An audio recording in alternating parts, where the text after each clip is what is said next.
We're live. Get us started.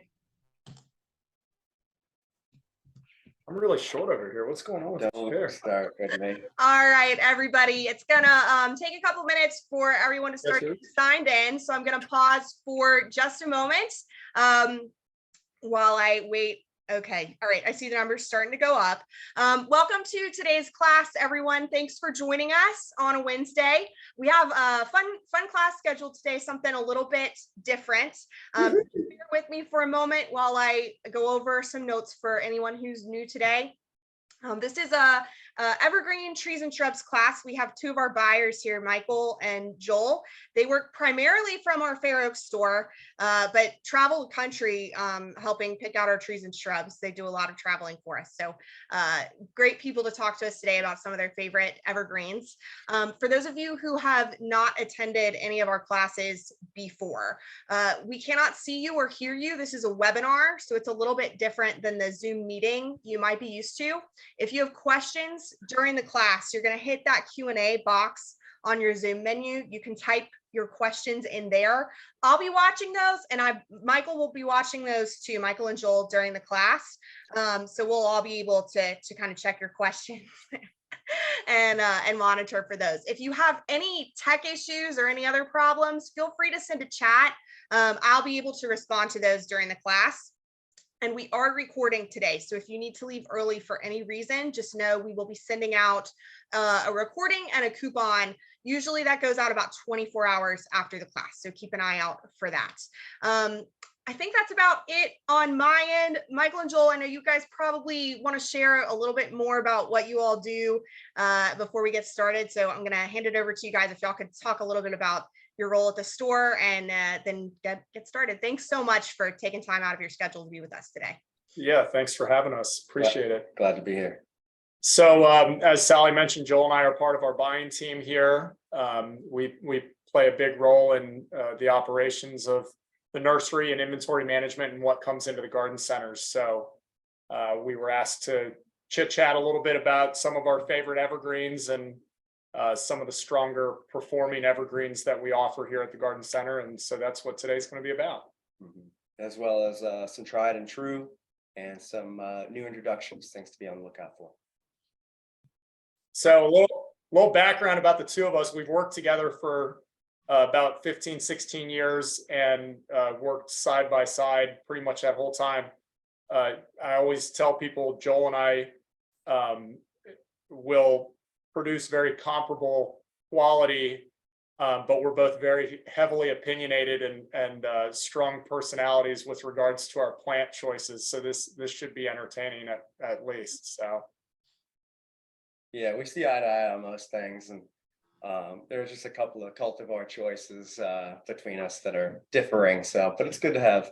It's good to have your opinion. And I already see some questions coming in, so keep them coming, and then we'll address as we can, and anything we can't address, we'll make sure that we are looking out for it and trying to get responses to everybody later on also. So without further ado, Sally, I think we're going to go ahead and pop in here. Definitely. Yeah, thanks. Awesome. All right. So yeah, as we mentioned, we are here talking about evergreens. And I'm going to take a little bit of credit here, but Joel definitely prepared a lot of this. So without further ado, so we want to talk a little bit about foundation plants. We kind of broke this up a little bit, try to organize our thoughts. But when we were going through foundation plants, and again, some of the tried and true types of plants, we both said the same thing. One of the absolute classics that just seems to be a consistent in most landscapes and, strong performer, sun, shade, a mix of both environments and just incredible performance in terms of flowering is azaleas. Joel, I know you know a lot more about azaleas than I do. I got my opinions, but any that you're particularly fond of? I like a couple of my favorites would be coral bells, which is one of the earliest blooming. They're about starting to bloom right now. Yeah. Definitely a real bright pink, real compact habit, sort of the beginning of the azalea onslaught, basically. Yeah, it's funny because that was the one that I picked out. I was helping my neighbor with her landscape, and they were just, you know, eye candy when I came in the other day. Yeah, they're really nice. And then I know I really like blouse pink. I mean, that's a, you know, It's classic. class. I mean, same thing, incredible profuse blooming cycle. But you know, when we were talking about me being responsible with my plant size selection for a change, you had told me to go with coral bells. Blouse is going to be a little bit bigger, right? Correct. Yeah. So what I like about the azaleas, not only are there different flower colors and different flower types and sizes, but there are ultimately different sizes that the plants are going to grow to. You know, some are large, 5, 6 or more. Others are compact, and others are dwarf, almost used as a ground cover, which is a great application. Yeah. In addition, you have early, mid, and late blooming azaleas, which can really expand and sort of enhance the length of bloom and just your color palette that you can use. You know, an azalea garden is fantastic. You know, there's different colors and textures, things are happening at different times. And a sort of a forgotten thought about azaleas is actually their fall and winter color. Yeah, So the absolutely. leaves change really nice colors. Yeah, absolutely. One of our favorites. Yeah, I was gonna say, and that's what we, you know, I always jokingly say, but it's not a joke, it's serious. You know, it's like people buy plants for flowering. But what do they do in the other 9 or 10 months of the year? And that's, you know, Joel's about to bring up Johanna. Well, Johanna is an azalea that I frequently will recommend to customers because it's an incredible foliage plant. It's not just about the blooms. And then, you know, again, it is strong in terms of its blooming performance also, but even the other 10, 11 months of the year when it's not in bloom, it's incredible. And then, like you mentioned, the winter color. Winter color is red and purple. I mean, really nice. So Johanna's part of the Gerard series, and there are a handful in that series that are all share the compact growth habit, large leaves. They hold on to most of their foliage through the winter, and they have great winter color. So the Gerard series are solid performing azaleas. And what about you again know 1,000 times more about it than I do. Talk about the repeat bloomers, because I know we got a handful of different cultivars now that have been introduced. I know Encore is the classic. Correct. That's the oldest one of the repeat bloomers. And there are still countless varieties out there. You know, we carry probably 25 or more different cultivars in the Encore series. And again, different flower colors, different sizes of flowers, and even again, different growth habits. You know, some are nice and compact. Others get large and fill in a space nicely. So there's Encore azalea, and then the Bloomathon azaleas. So different sort of brands, breeding efforts that are going into basically the production and selection of repeat blooming azaleas. And so these are basically blooming in the spring, sporadically through the summer, and again in the fall. So you try to kind of maximize bloom time. And with just the range of colors that you can get with the Encores, it's pretty amazing, actually. Yeah, they really are. And you know, you mentioned an azalea garden. Azalea gardens, I mean, like the image you chose here for this slide, you know, azalea gardens are magnificent. I tend to be a little bit more of the uniformity type of person. Whereas, you know, Joel, I think you and your garden maybe don't have any single plant that repeats itself more than once or twice, but maybe a little ground cover to kind of unify it. But it's impressive when you see an entire display of multiple different types of azaleas. You know, you can have 5 or 10 different varieties and they all just blend right in together. And that's a beautiful look. Right. I want to just address real quick some of the comments that we're getting or questions we're getting are about care for plants and specific diagnoses type questions. We really want to encourage people to bring in plant samples and pictures to our plant clinics. That's really a difficult thing for us to address in this kind of platform without a lot of information. And I don't really want to get into the weeds on some of those topics, but we've got experts at all of our plant clinics at any of the 3 stores that are thrilled to help you guys try to figure out those things. One of the things that was a very relevant question was just some smaller azaleas that might be a little bit more compact and ideal for container growth. We were talking about some of the Satsukis or Satskis yesterday, like Flame Creeper, Macrantha, Kempo. Yeah, so those are some really, really nice, tighter habit, compact azaleas that'll, you know, even the blooms on some of those are a lot smaller and would look really, really good in a container type Yeah. scenario. And all of those are late blooming azaleas. We're Late getting bloomers, yeah. enhance and really extend your bloom time. Yep, awesome. All right, so next up is another classic, which again has been a really popular plant for a very long time, stuttered a little bit.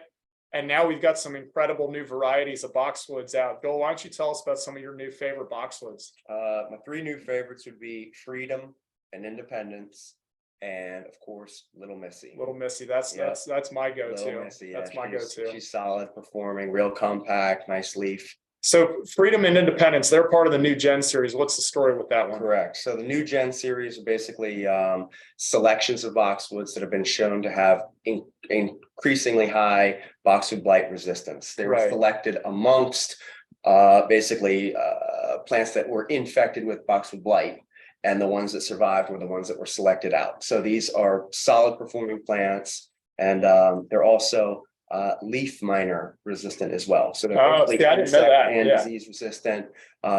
They both perform very well, can be trimmed nicely. Their growth habit and growth rate are a little bit different, and that's what kind of really differentiates Freedom from Independence.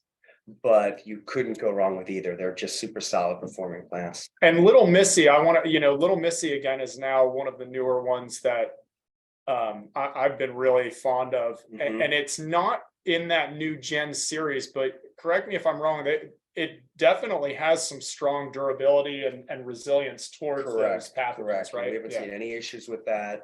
And just the fact that it's nice and tight and compact, and with a handful of the other dwarf varieties and miniature varieties kind of disappearing from the market because of their issues, Little Missy has really taken a forefront in that dwarf compact Yeah. boxwood scene. Yeah.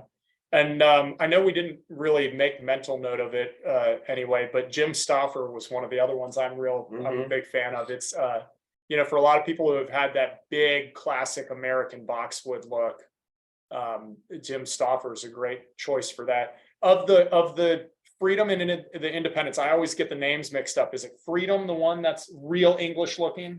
Freedom is correct. Freedom's Yep. real It's English got a little looking. bit more of that oval shape. Yeah. A little bit more movement to the plant, whereas Independence tends to be a little bit more solid, robust, a little bit wider than it is tall, kind of like me. Yeah. Oh, goodness. All right. So let's move on. Someone asked about the best time to plant azaleas. And could we share tips for caring for them? You know, caring for azaleas isn't a whole lot different than caring for other plants. The best time to plant is when you find the plant that you like and that you feel is best suited for your scenario, in my opinion. No time like the present, because you're Absolutely. now in a scenario where you can go in and really see what these plants look like flowering. Mhm. So if flower color is important to you, the best time to get an idea of what they truly look like, of course, is when they're actually in flower. So Distylium, this is another one. Again, this has been a super hot plant lately. It's hard to deny its performance. Joel did not opt to use my image that I took yesterday of this outstanding Distylium hedge that we have in front of the store here that we planted. But this is, I can see why the image he's got here of this hedge planting is a really good, accurate portrayal of what the plant does. This is loose. This has not been trimmed. Of course, you could trim it. And you see the other image of the color and the new growth here.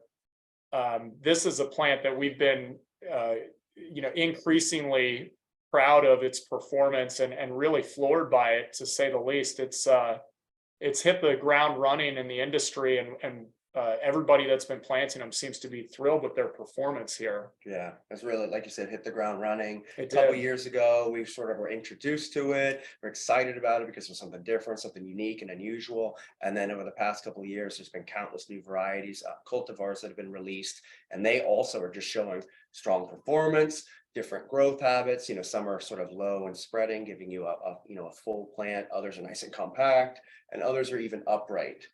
So you have different growth habits that would fit in different scenarios, different applications. The foliage is beautiful. I mean, they flush out new growth that's either coppers or reds or purples. Blue Cascade is one of our favorites. And again, we keep going back. That's the one we have planted in front of the store here. And that plant, even on a harsh winter, I mean, it doesn't even look like it's going through winter. I mean, even coming out of the winter, there's no burn on the foliage. The new growth is pretty much immediate as soon as we start warming up a little bit. I just can't believe the performance. Yeah, it's really exciting. Yeah, it is. And the uniform growth habit, I mean, don't get me wrong, we get a little bit of a whip here and there and I go in and remove them, but we have not sheared that. Right. It's a pretty nice looking hedge. Right. Yeah.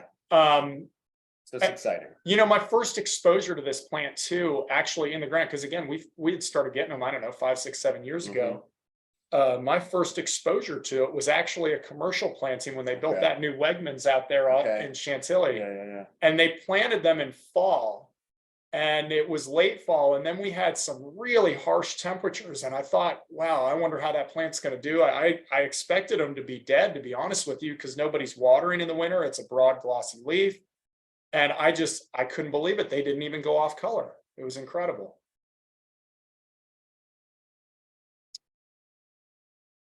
Someone had mentioned they were in the comments, they're interested in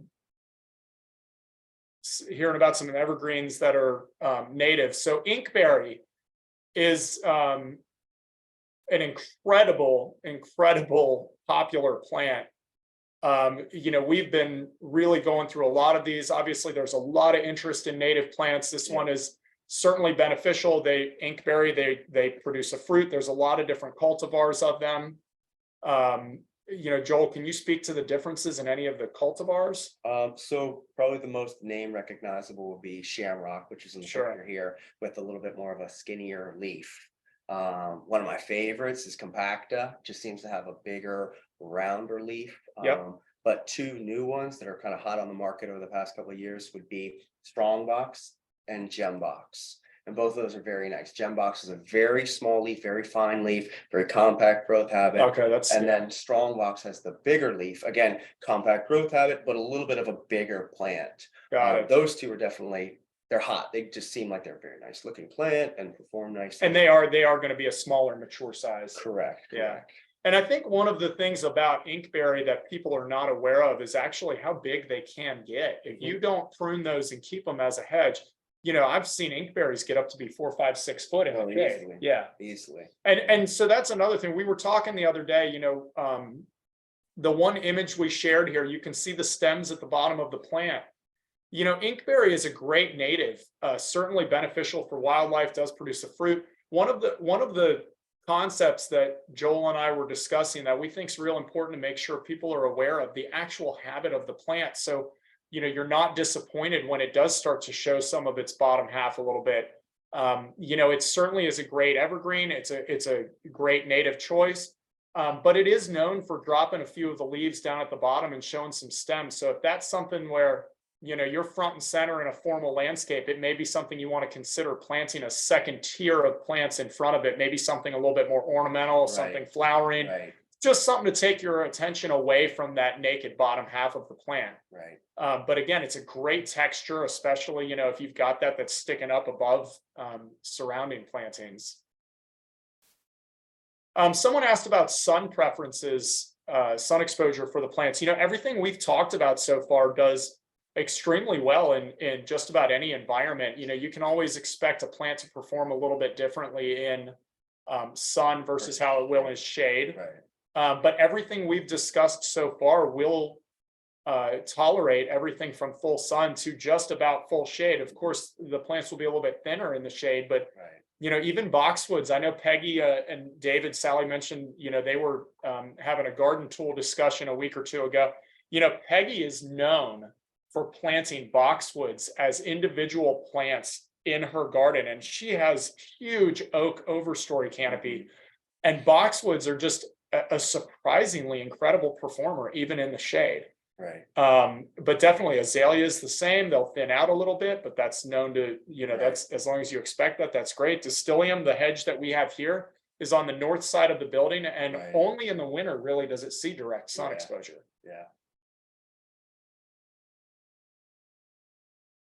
So Cephalotaxis. Tell us about your favorites here, Joel. So Cephalotaxis goes by the common name, the Japanese plum yew. They have a nice needled, soft foliage, can handle extreme shade or sun, and are deer resistant, which is super, super important. The deer resistance of this plant is crucial. My two favorites would be Duke Gardens, which is shown in these photos here. Nice compact habit, just gives you a nice soft texture, really nice, can be trimmed. And then Vestigiata, which we don't have a picture of. I think we do though. Are we, Sally, it? did I successfully Oh, I think it's right stop there. our screen share? Yeah. Okay. So Sorry, yes, you did. if you can see that plant there that Joel's pointing to, that one behind that, yeah, that's Vestigiata. We both love that plant. We use that all the time. Yeah, it's superstar. So it's great for a vertical accent where you just again need something tall and narrow, again, shade tolerant. The eye, and this is what I was talking with Michael about yesterday, the eye sees shape.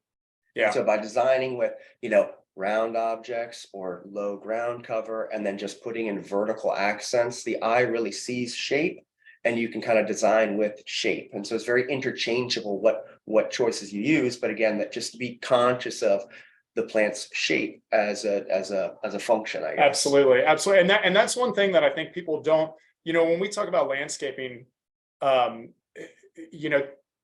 contrasting textures, contrasting colors, those are things that I frequently will talk about. And then, like Joel mentioned, the other really major important factor there is contrasting shapes. Yeah. To have something that's that vertical feature, it's a strong statement in a landscape. Like an exclamation point. Exactly. Sometimes they can just stand on their own and just be That's that right. accent. Your eyes drawn to it. There's other things going on in the bed, but that plant is just jutting up, drawing Exactly. a lot of attention. Or even if you needed some screening of something, I'm going to say like a small electrical box or something where you said, hey, I really don't want to chew up much space depth wise, but I need something that's going to stand 30 to 40 inches tall and be Right. really narrow. Right. That's And a you just perfect. pop. And you can see the color of that plant too. I mean, it's an incredible dark color green. But yeah, so plum yews, and again, there's a few others out there that are very popular, but like Joel said, these are some of the most tried and true. I'm a huge fan of the texture of this plant. I constantly reiterate how important textures are, soft textures, how welcoming they feel as you enter a home. Right. This is a great way to get a foundation planting that is going to maintain this incredibly dark green color through the wintertime, but then also is going to give you that soft, welcoming texture. Yeah, absolutely.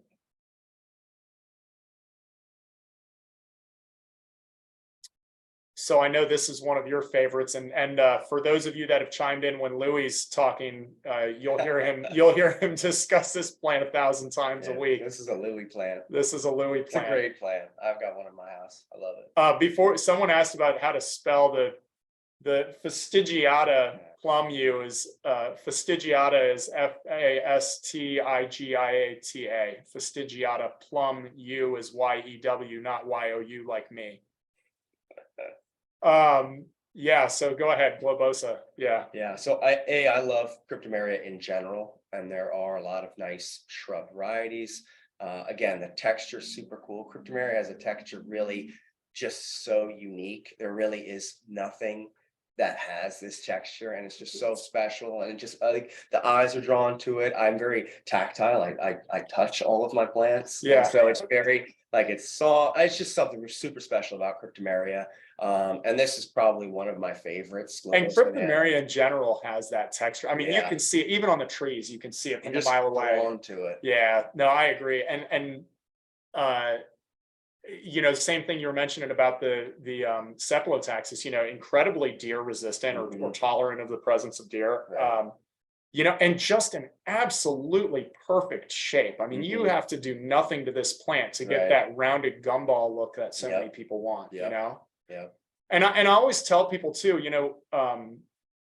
the Cephalotaxis and the Globosa Cryptomeria, it's so easy for us to get a broadleaf like a Japanese holly or a boxwood or an azalea. You can get that out of so many things. So to start with a foundation planting like a globosa nana or a cephalotaxis, now you've got a needle leaf soft texture in there.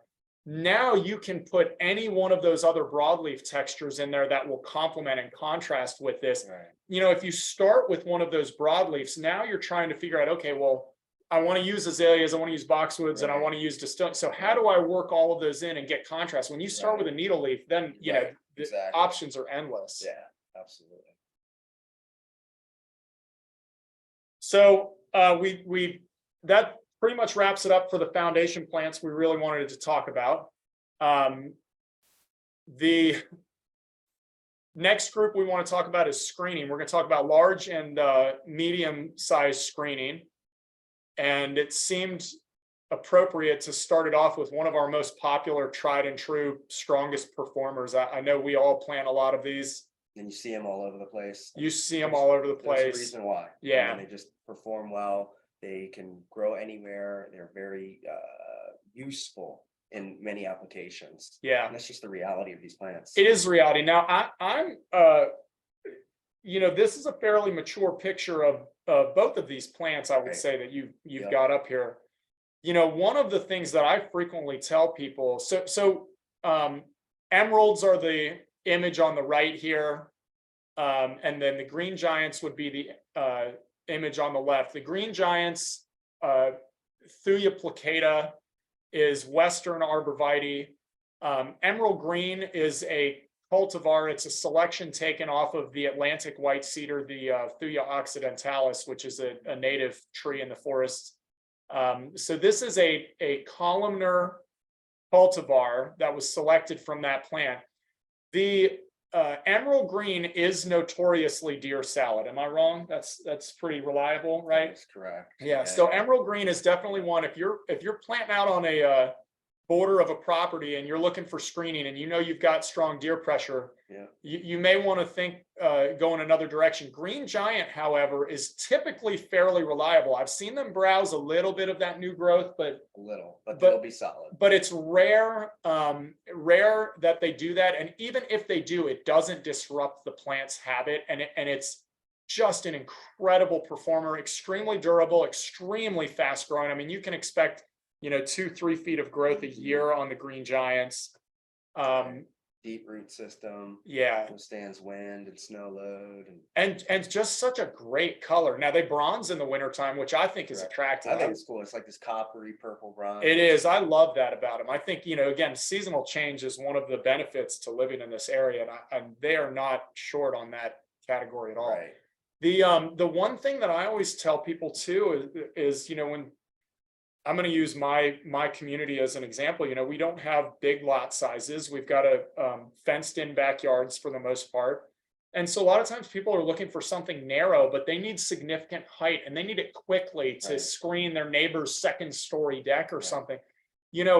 Green giants in maturity still maintain, and you can see it in this image, still maintain a fairly narrow habit. Right. This is not It's a, not sprawling, spreading. no, it's not a Leyland cypress with a strong lateral growth habit. It Yeah. really does come out and immediately turn upright. In maturity, they're not a heck of a lot wider than the emerald greens are, And then the other thing that I always tell people too, when width is a concern, let's say you're walking into a backyard and you've got a small space between the deck and the fence and you need some screening up high and you've got a little stepstone walkway going into the backyard. There's no reason you can't start to raise the canopies on those green giants. So those first branches are coming out about fence height and then are starting to, ascend upright so that they're above head height. That's a great way to do it. You then have trunk structure. It makes you feel like you're out in the Pacific Northwest, and you've got planting bed space so you can put ornamentals underneath them. Right. Right. Right. And that can be a very attractive look.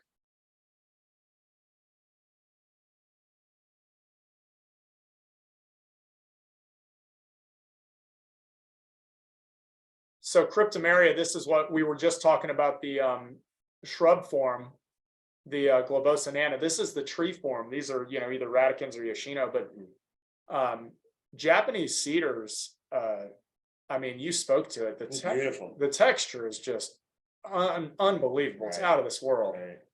Yeah, and I know there's some great stands around here that I've seen like that. There are some old trees that I've seen, growing in the shade, like the Lake Anne Shopping Center in Reston's got some that they planted in that actual shopping center down there that are old trees. They're in deep shade. Yeah.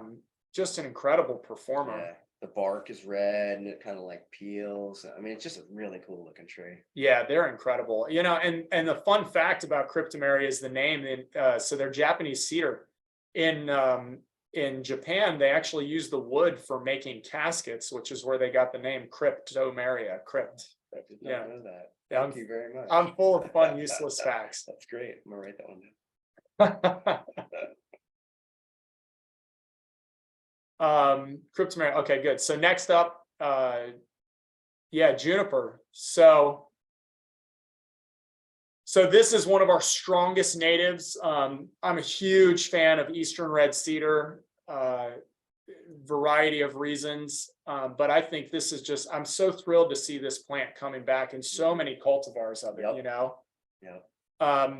Eastern red cedar is we call them dioecious plants. So they have male and female plants, which is pretty cool. So you'll get a little bit of a different look from different plants. So the juniper berries that people are so familiar with around the holiday time, that's actually a female cone. That's the juniper cone. So the females will produce that juniper berry, so to speak, and then the males will be the gold cone. So it's really cool when you see a forest of them and you've got a little bit of both and they're starting to cone up. You've got a little bit of a different appearance on them. Eastern red cedars, when they were initially introduced into, I'm going to say ornamental landscaping, and really it wasn't so ornamental as it was functional. They were introduced as windbreak for barns that were out in, flatland areas that were exposed to wind. So that should speak to the plant's durability. I mean, anytime you've ever seen them, the root system on those things is absolutely incredibly durable. And they're a fast grower, strong native. Birds absolutely adore the native, the female cones on them. You get all sorts of cedar waxwings in there and robins and everything else that'll get in there and eat those fruits. And now we're starting to see all these cultivars of them. Right. And what I think is cool is that the growth habit of these different cultivars. So you've got from, big and full as straight species would be to sort of a little bit more compact and uniform, like either Brody or Burkeye or Idlewild, to Taylor, which we have in this photo here, which gives essentially an Italian cypress look. Yeah. And so again, with the range of cultivars out there, with the different growth habits and degrees of compactness and verticality, there's just a lot of options and that can fit into any landscape. Again, native, deer resistant, deer tolerant. Just super solid. There's just a lot of excitement with the junipers. And again, the Eastern red cedar, one of the looks that I really like on them too is when you raise the canopy on them, you limb them up a little bit and you can see that trunk. They've got that real burly, almost like banyan tree looking furrows in the bark. And they're called red cedar because they really, their bark is very red. It's very fragrant after a rain, which is pretty fun. But yeah, Joel mentioned, the different cultivars, like Taylor is the one here where Tim is so kindly posing for us. What's really cool, when we visited that farm, those Taylors, we asked them how often they sheared them to maintain that habit. And they responded that those had not yet been sheared. That is just their natural habit. Unbelievable. So, that's right there. That speaks to it. This is a fast growing, durable, drought tolerant evergreen. You're looking for another option besides emerald green for that narrow habit. And deer and native. Exactly. Here's the answer.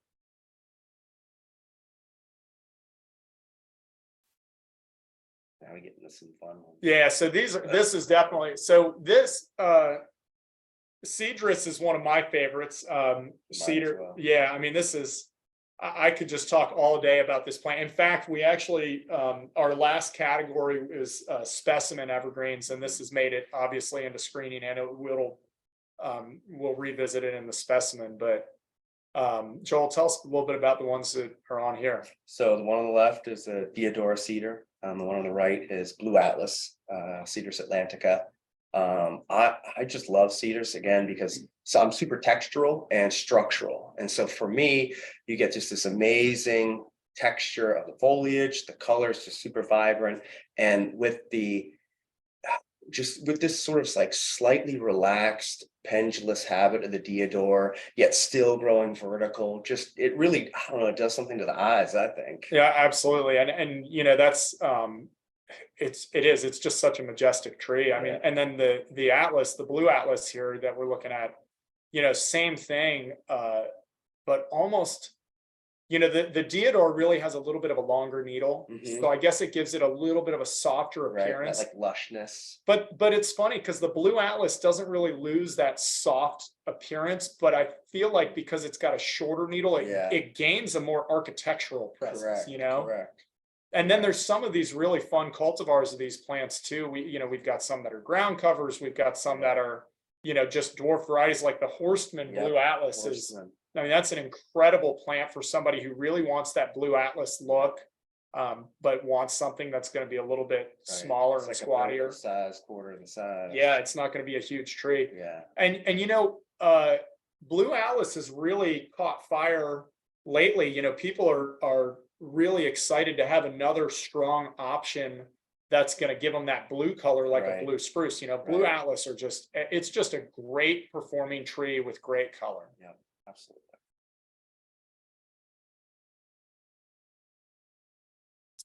So another fantastic native, and this has always been one of my favorite trees. I know, Joel, this is close to home for you too. Yep, in my home, actually. In your well, not in my home, but in my backyard. Yeah. White pines are just fantastic. You know, I mean, you want to talk about soft texture, anything in the pine family, you know, that needle leaf texture, and white pines are just known, you know, 3 to 5 needles per fascicle, really, really long needles. So they give you that soft appearance. And I think people are surprised to find out, you know, when they're looking for a fast growing evergreen, that this is a great choice. Right. You know, white pines will put out some significant growth. Yep. And I get some size to them. And I mean, I have 5 in my backyard, and it really just creates this woodland environment. You know, I mean, the branches kind of sway in the breeze. There's just tons of birds. Yeah. And just, I mean, it's just phenomenal, you know. And then I've got an entire shade garden planted underneath, where it just gets nice, soft, filtered light. So I think this is just a great plant. It is a great plant, and you know, it's got a lot of wildlife benefit. Everything from the actual sap on the trees to the cones will you know, suffice as a food source, and actually the emerging candles, the emerging needles on the trees also suffice as a food source. Some of the lower branches, when they're young, if they're you know, if they're at the height that wildlife can reach them, like deer, they'll browse the newly emerging candles a little bit. They're very rich in vitamin C. They're actually a little citrusy. They're you and I could eat them as well. I do. I'm going to not encourage everybody out there to do that because we don't know allergies, but they're quite tasty. Again, it's not a plant that's browsed by deer typically. And even when they do hit those emerging candles, it's not anything that's detrimental for the plant, but it's a great plant for wildlife. And it is really incredible to see the sap in conifers is very rich in sugar. So that attracts a whole wealth of biodiversity. You see insects that are feeding on that sap, you see birds that are feeding on that sap, but you see birds that are then feeding on the insects that are feeding on that sap. So it's just a great all-around tree. I think they had caught a little bit of a bad rap, you know, from areas along some of the major roadways where, you know, it's not the most salt-tolerant plant, which is why it grows here, you know, in the Piedmont and into the, you know, mountain range, and not so much on the coast. You know, you get different pines that are growing on the coast. Right. Well, when we started really using salt on the major roadways, like up and down the Beltway, you know, you started to see some of the front line of defense on the forest was white pines started to bronze a little bit. But overall, it still is an incredible tree. I know I've been planting them for customers a lot over the past several years, and we've had great success. Very limited pathogens. Pests are not an issue with them for the most part either. So, someone asked about evergreens for shade. Again, I want to address that. The trees that we are discussing here will grow. All of them will grow very effectively in a shaded environment. Again, if you run deep into the forest and you're talking about full shade from sun up till sundown in the middle of the woods, you can expect a very thin growth habit. It doesn't mean they won't survive, but they're not likely to provide as good of screening for you. But if you're talking about indirect light, where they're not deep in the forest, but they're on a forest edge where they really just don't get a lot of direct sun, these trees will all typically do quite well in that environment. And then someone asked about the durability of white pines. White pines are incredibly durable. They're a pine. Pines in general, conifers in general, are very durable, a very durable category of plants. So as we're talking about shade, let's move on to hollies. We got two different types of hollies up here. The one on the left is an American holly, which again, we're trying to promote natives. There are a couple of cultivars that we carry. Just generally, it's a fantastic plant, and I personally love the foliage and seeing them kind of grow in the woods with that just big coarse leaf. Cedar Hill is a nice one. Greenleaf, and there's countless varieties, and we're, as the kind of management, inventory management, and the buyers, we're kind of scouring to select the best and the best crops and this and that. So it's just a fantastic plant. It is. And American holly, you can see again, that image up top there is of a robin. That actually, I took that on our wood line here on the property behind our tree section at the Fair Oaks store. We've got a nice stand. Actually, on both sides of the property, we have nice stands deep in the woods, as well as on the forest edge. We've got a good stand of American hollies that are growing. So that speaks to their shade tolerance, but then B, the proof is in the pudding here. These are returning robins. Robins are semi-migratory, so a lot of those returning robins in the early spring, are really seeking out fruits that are still hanging on to trees that have produced in the fall and held through the winter. And American holly is one of their most reliable food sources when it's fruit that they're after. And like Joel said, I mean, you can see the prickles on the leaf margin of that plant where the robin's sitting. It's a great texture in the landscape. It's a great performer. Holly is I've seen them literally in the Great Dismal Swamp. It's most of the understory evergreen forest canopy is American holly. So that speaks to their tolerance of wet soils. And then I've seen them in, concrete hard, bone dry, commercial grade clay as well, where they don't look like they're getting much water at all. Of course, through establishment, you got to water anything, but they seem to thrive in that environment as well. And a great, like we said, leaf texture. So when you're trying to combine, a screen, combining soft needle with small needle with broad leaf, really just creates a nice diverse screen. Absolutely.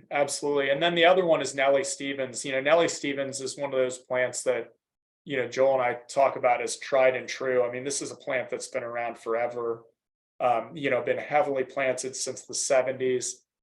This plant can do everything from a beautiful natural screen to a, lollipop gumballed hedge. Clipped hedge. I mean, it is just such an incredible performer. And the pests and pathogens on this plant are next to nothing. I mean, you're talking, for a plant to have been around for that long, be as fast growing and as durable as this plant is, it's no wonder that it's utilized so frequently. Mm-hmm. And she can produce her own berries. Yeah. So you don't have to, there's no issues about trying to have a male pollinator in the area. She can actually produce her own berries without pollen. Yeah, it was like Parthenocarpy, I think it's called. Just very cool. Yeah, so it is a self-fruitful plant.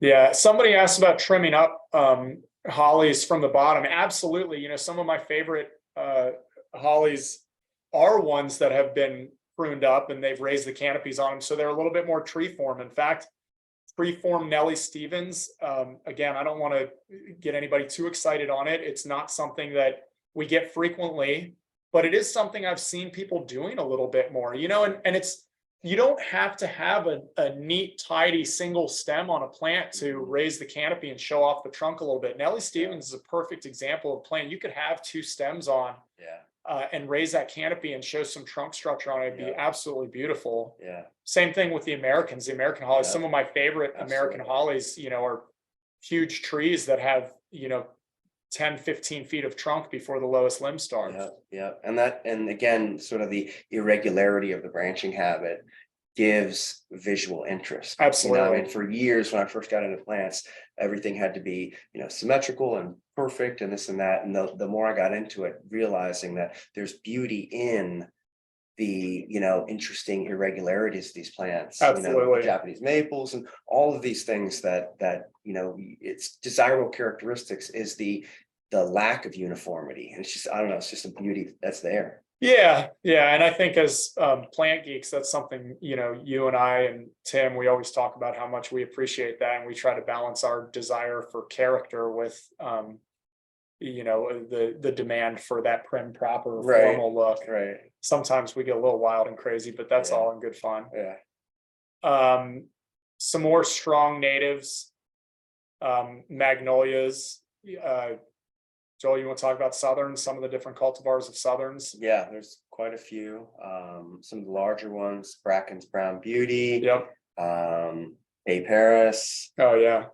Real nice. I guess Teddy Bear would also be sort of in that medium range. Yep. Teddy Bear is probably one of our favorites. Oh, I love Teddy Yeah, Bear. You want to talk about texture? Talk about, I mean, the foliage is super nice. Got this large rounded leaf. I guess, was it supposed to look like ears of a teddy bear? I'm not going to say that they don't. I mean, they kind of do. Yeah, they're super nice, but you can pick that Magnolia out of the block. Absolutely. 100%, it just jumps out at you. So it's pretty exciting. And then Alta and Little Gem. Little Gem is real nice, compact growth habit, whereas Alta is a little bit more upright and vertical. Yep. Little Gem's great. It's a nice plant. It gives you that magnolia, that southern magnolia that you're looking for. Yeah. But you can put it in a smaller location, the house. And there's one around the corner from my house that I swear, I mean, that thing must only be 12 feet tall, maybe 15.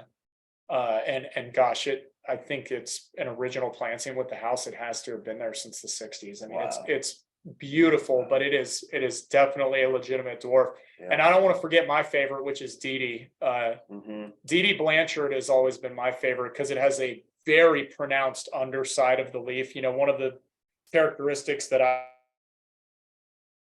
really bicolor effect, you get that almost brown leathery underside of the leaf. And Dee Dee certainly has that really pronounced effect. But Southern Magnolias are great. And the image here is a good idea of what they would look like unclipped, unmanicured. It's a great looking tree. It's a nice quasi natural looking screening plant if you wanted to have a hedgerow of them. But it still gives you that broad, super glossy, really impressive, almost formal display. Right. And then you get that bloom. And then you get that bloom, and the bloom is incredibly fragrant. Yeah. So Southern Magnolia is native to the East Coast of the United States. This Southern Virginia is at the northern end of its native range. They are super cold hardy. We've got plenty that are now growing in landscapes around the area here. Bracken's Brown is super cold hardy. You could take that even further north. And then Sweet Bay is the other one that we've got shown here. Sweet Bay is one of my absolute favorite plants on the planet. I feel like you could sneak a Sweet Bay Magnolia. That's our native Magnolia virginiana. I see these naturally occurring in, bogs, swamps, deep in the forest where there's no light available. I see them growing in, situations like this one where it looks like it's beating hot full sun from sunup till sundown, and they're using it as a specimen tree. Yeah. I think this is just one of the most absolutely versatile plants that we sell. Yeah. I mean, smooth, gray, white bark, Oh, very architectural, look great with an accent light. absolutely. The foliage is like smooth, but also sort of a blue-green. Yep. Kind of glowing in the sunlight. Yep. And again, fragrant white flowers, sort of like a creamy lemon kind of zest. Yeah. Awesome. And you know that, and so Joel and I, Sweet Bay got thrown into the larger screening category, but you know, one of my one of my most common uses for this plants is a replacement for laurels, like skip laurels in our next category, where you've got a really wet soil condition where, you know, skip laurels may not thrive as well as something like a magnolia. Right. You know, the southern magnolias also will tolerate a fair amount of moisture in the soil. But sweet bays really give you that similar, like, you know, elongated, narrow leaf to what a skip laurel is known for. Now, I don't want to pretend like sweet bays are stone cold evergreen. They will definitely drop some of their leaves. I usually say on a mild winter, you can expect about a 30% leaf drop. And on a really, really harsh winter, you might expect, you know, 60-75% leaf drop. And it's very possible if it's in a super exposed location, Right. that it may go deciduous on a year or two. But you know, sweet bay is just in that type of scenario where you need, I'm going to say 12 to 15 foot of height and screening, and you've got a really low lying wet area in the yard. Sweet bay is a great choice to replace something that might not tolerate that moisture in the soil quite as well, you know? Absolutely.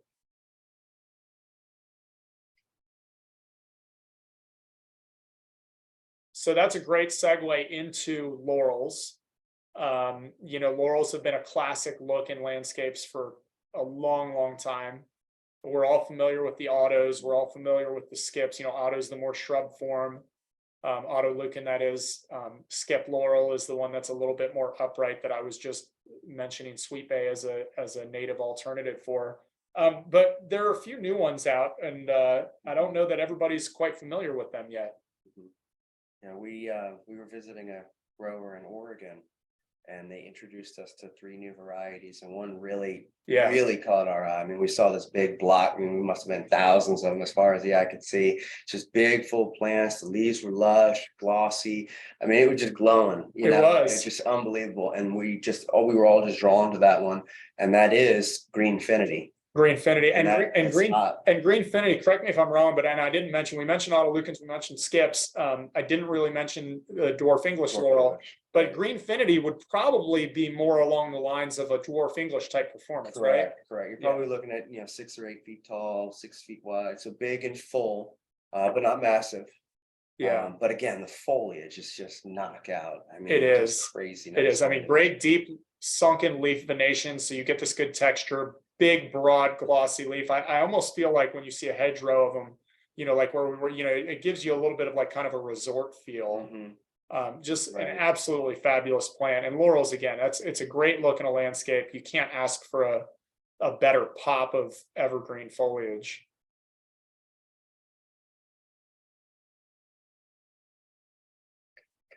Camellias. So we could have a whole nother talk just on camellias, really. You know, this is a great plant. Joel, you want to tell us a little bit about the different types of camellias we've got, categories? So there are, I guess, 2 main species. You've got Camellia japonica, which would be your spring blooming, which these, actually the photo on the left would be spring blooming. Yeah. The plants have a larger, more round, glossy leaf. Plants themselves tend to be kind of bigger and fuller, like you can see in this photo. I mean, that is classic. That's actually, I don't think Ashley's watching. That's Ashley's yard, though. That's fantastic. Yeah. So there you go. I mean, that's just like the epitome of Camellia japonica right there. Yeah. Lots of different varieties of just even Camellia japonica. We, scour trying to source the best varieties and that sort of thing. But you get lots of different flower color, flower types, multiple petal set, and there's just a wide range of camellia varieties out there. And then on the right would be a fall blooming or winter blooming. Camellia winter snowman? Sasanqua. I think it is. It looks like It it. looks like winter snowman. That's a go-to for me. I use a Yeah. lot of winter snowman. Yeah, I've got one in my backyard. So the difference Mm-hmm. between the two, other than of course their bloom time, would be that the Camellia Sasanqua have smaller leaves. Yep. And the plant itself is a little bit more upright and vertical. And So, yeah, a little bit more architectural in Mhm. habit, right? yeah, they tend to have a little bit more speed at which they grow. Yeah. But great. I mean, you can see this nice hedge here, and that is just super solid right there. Yeah. Really nice. Yeah. And so you mentioned that they grow faster. Do you think that they grow faster upright, or you think they grow faster? Because I always I thought think they grow faster upright. upright, they get height Yeah, quicker. Correct. Yeah. They shoot up, and you can kind of tip it back a little bit to increase Because the force. spring bloomers have a little bit more of like They- an arching habit, right? Correct. And then inevitably we'll get They get width height, to them correct. as Exactly. at the same rate they get height. Yeah, because Correct. But the growth habit is just different. it You've got is. this versus. And it's Yes. funny because I'm always conflicted when people ask me, which one would I prefer, and I always, again, it sounds salesy, but it's not. It's like, well, you've got to have both. Both. They're not the same plant. Not at all. And the Japonica, it's undeniable the size and the glossiness of that leaf. Totally. Absolutely. But then again, I really, I've got that garden that I helped my neighbor with the other day. There's a little alcove right next to her front door, and we're probably going to put a Yuletide or a winter star in there, something because it's going to maintain a little bit more of that upright growth habit. Yeah, and just the fact that they're blooming, the fall or winter blooming Yeah. camellias are blooming November, December, Yeah. January, depending on the variety and that sort of thing. I mean, there's really, in terms of the shrub world, it is just jumping at that time. We'll be selling Christmas trees at the same time these things are full bloom. It's just wild. Exactly. So someone's asking about camellias, deer resistance, growing in underneath trees for shade. This pink red bloomer here, it's hard to see. This is on an older property in like Annandale Falls Church area. There is a massive maple directly behind this plant that provides shade from the canopy over top of it. It's in very good, what I would consider high indirect light, but it is not getting a wealth of direct sun. So yes, if it's, I always tell people that are asking me about shade, when you're planting something and it's underneath the canopy of a tree, or it's underneath the shadow of something that's casting shade on that plant directly, if you took 10 paces outside of whatever it is that's casting that shade and you're in direct sun, we don't call that planting in the shade. We call that indirect light. And that's a very important thing to distinguish, because if you're planting in the shade, going into the forest where you've got other overstory canopy that's stealing those photosynthesis from the sun from those plants, that is something that we want to take into consideration and are careful about what we're going to suggest. But if you're planting in high indirect light, that actually may present a less stressful scenario for a lot of plants, and you may be successful with just about anything in that space. Right. Because the severity and the harshness of the summer could be minimized. Yeah, exactly. Camellias, I really do that. And we were talking with a customer just the other day. I love to use camellias in the shade, woodland edge. I think that's an outstanding place for them. I once had somebody, I don't know, again, someone can fact check me on this. I'm happy to admit that this is just information I've received from someone who was an apiarist and had 20 plus beehives on their property, once told me that camellias were a really good choice to put near beehives, because they will bloom again in the late fall, early winter, or late winter, early spring, when there really isn't a whole lot of other nectar sources. And now when we have warm days in the wintertime where all of a sudden you get a little bee activity outside the hive, they're burning a lot of calories, and it's good for them to have some other nectar sources that can provide them with food in the wintertime on those warm days. And someone once told me that camellia was a good source for that. I'm going to break in for just a second here because I see we're about at 1 o'clock. So I just want to let anybody know, if you have to leave for any reason, if your lunch break's over or whatever, we are recording. So you can reply to your confirmation email me, and I can send you the rest tomorrow. So just for anyone who has to jump off. Thanks, Sally. And for those of you that are still with us, thank you. I don't know how you do it. And yeah, I got to work with that guy. all kidding aside, though, we are at our last leg of this trip, and this is probably the most fun and where we're the most opinionated. So if you've made it this far, you stick around for a few more minutes. We won't take long, but this is where the boxing gloves come out and we throw down a little bit. So so we made it through the screening. Again, keeping in mind those last few that we were talking about, Laurels, Camellias, those are great medium-sized screening options. And here we are now, specimen style and quality evergreens, which again, anything we've talked about up to this point, you certainly could plant as a specimen. Anything can be a standalone in a garden. But we're going to hit this one running with our favorite. This is Pinus parviflora, Japanese white pine. Joel, you want to kick it off with your faves? I mean, honestly, the Japanese white pine is just one of my favorites in general. Yep. There's just countless varieties. Growth habits are sometimes vastly different from one to another. The length of the needles. Some of the plants have wavy needles, some are greenish, some are more blue. You can see just in these photos right here, you've got Fukuzumi on the right, which essentially is this kind of like windswept arching plant. And then on the left would be maybe something like Aoi or like just maybe Nana. Just again, the branching habit, the structure. There's just these things just call out to me. And Joel intentionally left off the best one.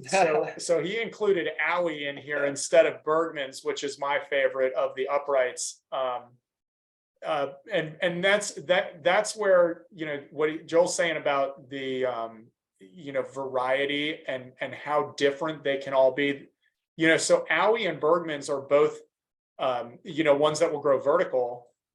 Versus Fukuzumi here, which you can see as a spreading habit, but they're so different. So Aoi really has this very smooth, soft, more architectural habit, whereas Bergman's, the needles are almost bicolor. You get a little bit of like a blue and then a little bit of a silver needle. And there's the waviness in that. And the needles themselves, they're almost contorted. It give you a little bit of a curly needle habit. And again, that's one of those ones where people are like, well, which one should I get? Well, I can't, you have to have both. You got to have both. Right. Exactly. Which one do you have in your garden? I've got Fukuzumi and I have a small Aoi in a container. Small Aoi, on my deck as a container. Cool. So I have a Fukuzumi in my yard. My mother got the Bergmans because I live in a townhouse with a 200 square foot postage stamp of a garden. So I didn't have room for the Bergmans, but I did, force my mother to plant one of those. And then she just last year, I think she and Ken just put in a Fukuzumi also, which, my Fukuzumi is, you want to talk about specimen plant.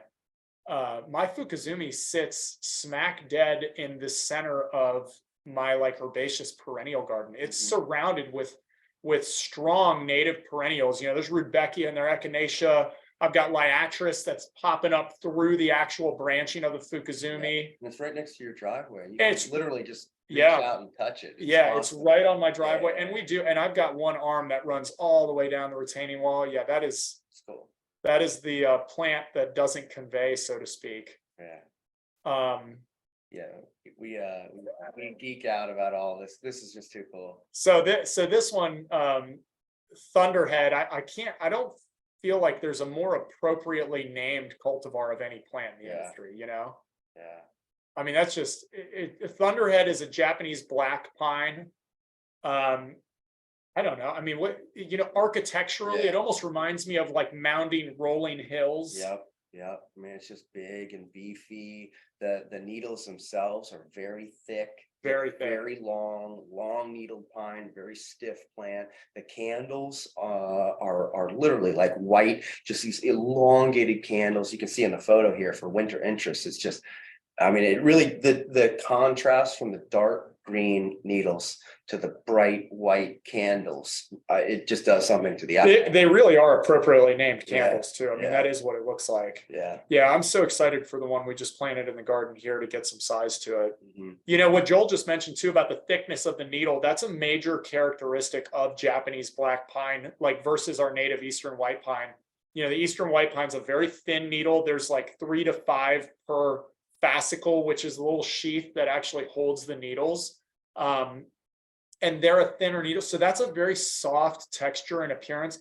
Typically Japanese black pines are like 2 needles per fascicle, and they're, 3-4 times as thick as that Eastern white pine needles. Rigid. So you it don't really wanna does, bend. it adds to that architectural appearance of the plant. Yeah. But this is definitely one of our most tried and true specimen Absolutely. pines. I know, Absolutely. we've used them in a lot of different spaces. Yeah. You have a I thunderhead? do. I do. Mine's about maybe 3 or 4 feet tall and wide. This is where we get jealousy issues. I don't have quite the space that Joel has in his yard. Hinokis, Camasiferous. I mean, this is another category we could have an entire discussion on just Hinoki cypress, Camasiferous. cultivars of Hinokis. Yeah, I mean, and we carry a wide range, and the reality is that there's different foliage colors, there's different textures in terms of how they hold their branches, if they're tight and sort of twisted, if they're more upright, vertical with architectural wispy branches. I mean, and some of them almost have a blue-green foliage. The range that we have is fantastic. So it's kind of, one is not better than the other. It's just whatever your eyes are drawn to, whatever, I mean, just so exciting. and the golden versus just the green, and I mean, and I mean, and that's the thing. It's, what Joel just said is so important. Sometimes, we focus a little bit too much on size of plant and maturity, or shape of plant, and inevitably what it really comes down to is which one attracts your eye. Anything is manageable in a garden. These are all urban ornamental garden settings where we're planting things. It's not a trial botanical garden atmosphere where we're trying to let things go and see what they naturally do. Right. You can plant them 30 feet apart. You can plant stuff and manicure it and make sure that you're maintaining the size, dimensions, width, whatever it is that makes it work in your space. Yeah. But the foliage on the Hinokis is just, it's outstanding. Yeah. It's outstanding. It plays with the eyes. That one on the right, the Nana Lutea. Yep. Just again. It really does. It does. It really does. It's very floral. Yeah. Someone asked about shrubs, trees appropriate for containers that stay out year round. So far, everything we've discussed would fall into that category. There's nothing that you can plant in the ground that you can't plant in a container. There may be a few things that you need to take into consideration are borderline hardy or something that maybe if you're planning on completely neglecting that plant in the wintertime might not be the best option. Right. I tend to love conifers in containers, especially in the wintertime. I feel like, again, they give you that, Pacific Northwest, like evergreen kind of Christmassy feel. Boxwoods, another one. Boxwoods are all of these you can. Everything you could put in a container. The key is just making sure that there's good drainage in the container. Yeah, absolutely. And being conscious of the watering needs, especially through the winter. And knowing that you are the sole provider for that plant if it's in a container. It no longer has nutrition availability from being in the ground.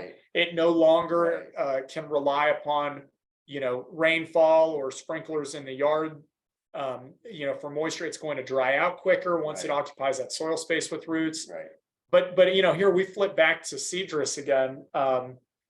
Could you imagine that weeping blue atlas, that serpentine blue atlas in a container, then some seasonal, flowering plants or foliage plants around? I mean, I could see that in a cobalt blue container with some like pansies and violas in the wintertime, maybe a little bit of some like helleborus in there or something. Be the talk of the town. Maybe a little bit of hosta, some June hosta in there in the summertime, get some foliage texture. So again, we already really hit on the cedars, so I don't know that we want to beat it too much here, but this is a plant that, again, we talked about for a potential screening evergreen, but here's a weeping form of it that's an absolute stellar choice for a specimen plant in a garden. I mean, and that we've got, if you want to see a stunning specimen of this plant at our Merrifield location, the one on the hillside out there is amazing. And the one here at the Fair Oaks store by the traffic light is, I mean, these things are something to write home about. And then the golden, I mean, that's yellow is a color that is very difficult to get in the landscape. And it really makes a statement when you do. I know you're a big Yeah. fan of yellow in the A little landscape. pop here, a little pop there. It Yeah. really, the eyes are drawn to it. It's exciting. And it allows you to work other things with it, and it kind of, they highlight each other. Yeah. But gold, I mean, gold is just a great color choice in the palette. And then to have it on a needle leaf texture Right, also, you know. right, it's unique. Yeah, that golden deodar, that's what's in front of my townhouse, Mhm. framing the front entrance is a Mhm. golden deodar. Now mine's in the shade, so it definitely has lost a little bit of its color, but I absolutely love that plant. So same thing, we talked about junipers, we talked about our native junipers. We didn't talk about Spartan. We should have talked about Yeah. Spartan. That's another great, strong columnar upright juniper. But yeah, tell us about these a little bit. So the one on the left is Torolosa, goes by the more probably common name of Hollywood juniper. This is a superstar performer, rock solid, and you can see that this is the ultimate artistic windswept look. No two plants look alike. They just kind of develop these arms that twists and turn. I mean, just super cool. An accent light on this bad boy would look superstar. And then on the right hand side, Troutman. And this is one that's been really gaining popularity over the past couple of years. Really strong vertical plant. You can see all of these arms, little arms coming off of it or shooting up vertically, just spires coming up. And it has almost like a silvery green foliage. Yeah, it's a beautiful, almost great vertical accent. Almost a little Italian cypressy, Yep. You know? Yep. So I've got one of each of these in my landscape. You have both of them? Yeah, Man, they're really cool. I need a bigger yard. The you know, and so junipers are absolutely one of our more durable conifers. Extremely drought tolerant once Yep. they're established. You know, one of the other things that I always point out, and we always kind of use like the beach environment as a test for durability. If you're traveling down along beaches, Oh yeah. you see a lot of Hollywood Oh yeah. juniper. Just in parking lots everywhere. Everywhere. Just solid. And, I mean, commercial landscapes Yeah. on, you know, the coast, on rooftops. I mean, that is just one of the most bulletproof plants that we sell. Yep. And it used to be very heavily planted. I'm glad to see it's gaining popularity again. Mhm. Mhm. So one of our absolute favorites, I mean, it's stunning foliage, tropical texture. I mean, this is just an incredible plant, Trocadendron. It's what Joel and I chose to bring up here and really kind of frame our set here with. We'll see if we can stop sharing for a second. Yeah, so these are the trochs right here behind us. But Trocadendron is one of those plants that you know, I'm a big fan of tropical textures, tropical foliage, big dramatic statement pieces in the landscape. And this to me, I mean, it reminds me of a Schefflera. For those of you that are familiar with the houseplant, I grew up with Scheffleras all over my house. My mother is a huge houseplant person, and it makes me feel like I'm in the tropics. You know, I just it gives you that tropical look with just rock solid cold hardiness. Yeah. I mean, in the middle of winter, these things are sitting up strong and proud. Even on really cold nights, they're not wilted, not shivering like some other plants can be. So super cold hardy. Again, I'm really big on structure. Yeah. And branching habit and just the architectural characteristics of its branching habit. The stems are smooth. They're almost this yellowish green, and it has this nice vase shape when it's young that as it gets older starts to kind of fan out a little bit. But just structurally, it's such a unique plant. I mean, just the branching habit. And what's really interesting about it too, again, what you just said, in the dead of winter, it's not, a rhodo that's off in the mountains hugging its stem to protect itself. I mean, it is fully turgid. The leaves are out, extended. I mean, it looks like it's spraying and happy. Yeah, absolutely. And actually, the other thing that I always make sure I mention to people is, evergreens are evergreen.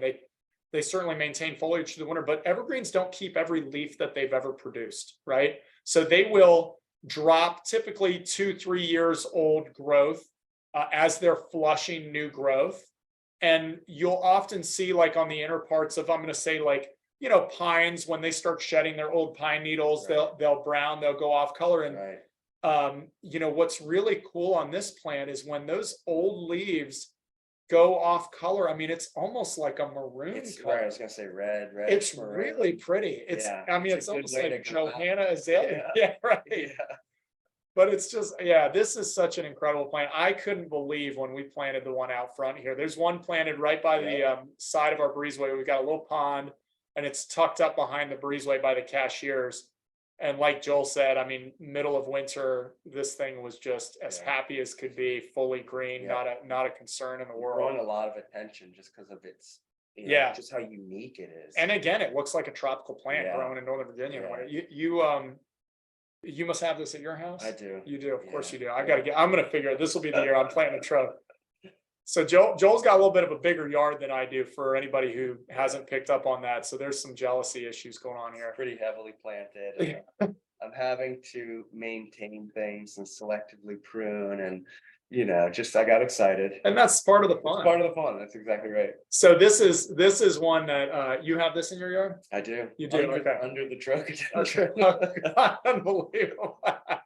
So I do have this in my yard. Okay, so this is Fatsia. This is a specific Fatsia called spider's web. There have been a few, you know, Fatsia is one of these plants that we've all known is a pretty hardy tropical looking plant. You know, this is something, even the green Fatsia we've known has been pretty hardy for years. We haven't really sold this, you know, Fatsia outside in shrubs forever. It's only been a couple of years. It's only been a couple of years. We started with that one, if you remember, camouflage. Yeah. And that had a little bit more of like a yellow-green foliage. It was almost like a big marginal, splotchy kind of. Exactly. And then spider's web hit the market. It just changed everything. And this plant is incredible. I mean, if you want to talk about tropical foliage, this is a very mounding habited shrub. You know, I mean, the leaves on mine probably get to be 12, 14 inches across. Huge leaves. You know, mine is in deep shade. It definitely wants a little protection from the strong sun. It does not want all day from sun up till sundown. And you can see it in the garden center. If we've had any that have been in the bed for a length of time, you'll see a little bit of burn on them. But you don't see that often because they move pretty quickly. And the ones that are in my garden, I mean, the first year that I planted them in the fall. I knew I wanted to get something in there. I knew I wanted to get this plant in. And then we got really cold really quickly. And I thought, oh my God, I just planted the most tropical looking, you know, marginally hardy plant that we have out in shrubs. And it's going to completely fry in these cold temperatures. And it looked really good. I mean, definitely the very new, like we were talking 2-3 inch wide, you know, newly emerging leaves that were just coming out as it got cold, those got cooked. But everything that you can see in these pictures, all of these leaves were perfectly fine. And so much to a point that I thought, oh boy, maybe this plant is just dead on the inside and it's not showing it. And as soon as we warm up in spring, the whole thing's going to just melt to the ground. And it never skipped a beat. As soon as we started warming up, those little, you know, 2-inch leaves that were just barely visible coming out of the crown of the plant, those kind of fell off and new ones started coming out, and it just kept on rolling like it didn't mind at all. So yeah, but this is, I'm going to pop this off here. You can see this. For those of you who are wondering, this was included in our little display back here. This is our spider's web Fatsia, but that in the troche, I think, you know, just a really cool way to get, you know, some fun plants into the landscape. You know, again, I'm a big tropical type person. I love to get stuff like this in the landscape. So I think that just about wraps it up. This is, if you want to talk about conifers and evergreens, there's no better place in the world than Isley Nursery and their display gardens for it. So that's their main entrance at their garden. Yeah. We tour there every year. We tour there every year and gawk over all of the plants that we hope to be able to get access to and bring in for everybody to see. First time I visited, I almost had a heart attack. My heart was beating so hard. I was gonna ask if I that just- was your house, Joel. Yeah, Sounds yeah. like you've got all the plants. It's so great. Yeah, It's that's exciting. right. This is Joel's side yard, usually his Right. front yard. That's Yeah. awesome. All right. Well, thank you guys so much. I'm gonna give you all a minute to wrap up and finish up how you want in a minute, but just want to remind everybody we're sending out a recording tomorrow along with the coupon. I've taken notes. I'm gonna try and get everything confirmed with you, Michael and Joel, so that we can send out a list of plants as well.